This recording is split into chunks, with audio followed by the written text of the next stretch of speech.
In 1976, a psychiatrist named Boris Levinson made a discovery that changed medicine. He was meeting with a difficult young patient. The patient refused to speak. Levinson's dog, Jingles, was in the room. The child began talking to the dog instead of the doctor. Levinson noticed something. The child was not avoiding therapy. The child was using the dog as a bridge. A safe being who asked nothing, judged nothing, expected nothing. This was the birth of animal-assisted therapy, and it has never stopped growing. Today, therapy animals visit burn units, courtrooms, disaster zones, and hospice rooms. They do not administer medicine. They do not diagnose conditions. But they do something that medicine alone cannot always do. They open a door. In 2019, a study at the University of British Columbia measured the effect of therapy dogs on stressed university students. Students who spent 10 minutes with a dog showed significant drops in cortisol and increases in oxytocin. 10 minutes. The control group who sat in the same room without a dog showed no change. The effect was not the room. It was the animal. Cortisol is the stress hormone. Oxytocin is the bonding hormone. The animal visit flipped the chemical balance from threat mode to connection mode. It was not psychological. It was pharmacological. In 2021, a study of hospitalized children found that those who received regular visits from therapy dogs required less pain medication than those who did not. The dogs did not remove the pain. They changed the experience of it. How does a dog change the experience of pain? The answer is presence. Pain isolates. It locks you inside your own body. An animal sitting beside you breaks the isolation. You are not alone in the pain. There is a term for this. The Biophilia hypothesis. Proposed by biologist E.O. Wilson in 1984. It suggests that humans evolved in close contact with animals. Our brains are wired to respond to the presence of other living creatures. When we see an animal, our brain releases a cascade of chemicals that evolved to facilitate cross-species bonding. The bond was not optional. It was survival. Animals warned us of danger, helped us hunt, kept us warm. That ancient bond still lives in your nervous system.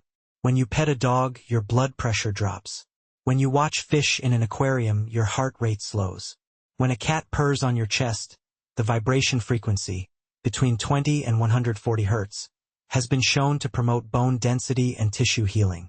In 2018, a study at the University of Arizona found that people who owned pets had better cardiovascular health than non-owners. Not slightly better. Significantly, the effect was comparable to taking blood pressure medication. The effect is not limited to dogs and cats. Horseback riding has been shown to improve balance, coordination, and emotional regulation in children with developmental disorders. The horse's movement mimics the human gait, sending rhythmic input to the rider's nervous system. In 2020, a study of dolphin-assisted therapy for depression found mixed results. But patients consistently reported one thing. Being in the water with the dolphin made them feel less alone. Even skeptics had to admit the subjective experience was real. But the deepest healing happens in the quietest moments. Not in studies. Not in hospitals. In ordinary homes where an animal simply lives alongside a person. In 2022, a study followed older adults who lived alone. Those who had pets had slower rates of cognitive decline than those who did not. The pet provided routine, purpose, and tactile comfort. The animal did not know it was medicine, but it was. A 2019 study of children with autism found that the presence of a pet reduced anxiety during social situations. The child did not need to look at the pet. They just needed to know the pet was there. A warm body in the room. A steady heartbeat. The most powerful healing animals provide is not physical. It is existential. Animals do not know about your failures. They do not care about your status. They do not measure you against a standard. For people who feel invisible, an animal's gaze is a proof of existence. Someone sees you. Someone is glad you are here. In 2021, a study of veterans with PTSD found that those paired with service dogs showed significantly fewer symptoms after 3 months. The dogs detected anxiety attacks before they started. They interrupted nightmares. They provided a reason to get out of bed. The veterans described it in similar words.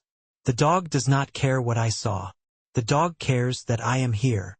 In 2023, a study at the University of Cambridge found that simply watching videos of animals online can improve mood and reduce stress.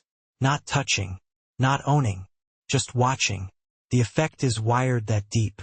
Your brain does not distinguish between the animal on the screen and the animal beside you. The ancient recognition system fires the same way. You see a creature. Your body relaxes. This is why animal shelters report that the sound of purring or the sight of a wagging tail can shift the mood of an entire room. One animal can change the emotional state of multiple humans simultaneously. The philosopher John Berger wrote that animals entered the human imagination at the same time they entered human homes. They are not separate from our story. They are woven into it. What animals heal in us is not any single disease. It is the disease of separateness. The illusion that we are alone in our skin. An animal sitting beside you contradicts that illusion simply by breathing. A 2022 study of long-term pet owners asked them to describe what their animal meant to them. The most common word was not companion or friend. It was home. The animal was not just in the home. The animal was the feeling of home. Your pet does not know they are healing you. They are not trying to. They are simply living beside you, offering their full attention, their unconditional presence, their ridiculous joy at your return from a trip to the mailbox. And in that joy, something happens that no drug can replicate. You remember that you are worth celebrating, that your existence matters to another creature, that you are not as alone as you thought. The animals heal us not because they are medicine, but because they are evidence. Evidence that love does not require language. That presence does not require understanding. That two different creatures can sit together in silence and both be completely known. The dog who rested his head on your lap during your worst hour did not fix anything.